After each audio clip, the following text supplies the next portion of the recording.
మండపాల్లో కొలువు తీరేందుకు గణనాథులను నిర్వాహకులు రెడీ చేస్తున్నారు. వినాయక చవితి పండుగ అనగానే ముందుగా అందరికీ గుర్తొచ్చేది ముంబై నగరం. ఇక్కడ అనేక ప్రధాన కూడళ్లలో మండపాలను భారీ సెట్టింగ్స్తో ఏర్పాటు చేస్తూ ఉంటారు. ఇవి భక్తులను ఎంతగానో ఆకర్షిస్తాయి కూడా. నగరంలో కింగ్ సర్కిల్ జిఎస్బి సేవా మండల్ అత్యంత సంపన్న గణపతి మండపంగా పేరుగాంచింది. ఇక ఈ మండపాన్ని గత 70 ఏళ్లుగా ఏర్పాటు చేస్తున్నారు. ఈ ఏడాది ఆగస్టు 27 నుంచి 31 వరకు 5 రోజులు గణేష్ ఉత్సవాల్ని నిర్వహిస్తున్నారు. ముంబై నగరంలోని అత్యంత సంపన్నమైన గణేష్ మండపం జిఎస్బి సేవా మండలం కింగ్ సర్కిల్ ఈ సీజన్లో 474.46 కోట్ల విలువైన రికార్డు బీమాను కొనుగోలు చేసిందట. గత సంవత్సరం 400 కోట్లకు ఇన్సూరెన్స్ చేయించి రికార్డు సృష్టించిన విషయం తెలిసిందే. ఇప్పుడు ఆ రికార్డుని బద్దలు కొట్టింది.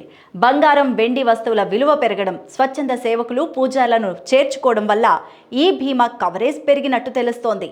న్యూ ఇండియా ఇన్సూరెన్స్ అందించే బీమా పాలసీలో మండపంలోని బంగారం, వెండి, ఇతర విలువైన వస్తువులు, ఉత్సవాల్లో పాల్గొనే వాలంటీర్లు, పూజారులు, వంటవాళ్లు, పాదరక్షలను భద్రపరిచే వాళ్ళు, పార్కింగ్, సెక్యూరిటీ సిబ్బంది, ఇలా ఈ బీమా అందరికీ వర్తిస్తుంది. అంతేకాదు, నవరాత్రి వేడుకల్లో మండపాన్ని దర్శించే ప్రతి భక్తుడు కూడా బీమా పరిధిలోకి వస్తాడని అక్కడి నిర్వాహకులు చెప్తున్నారు.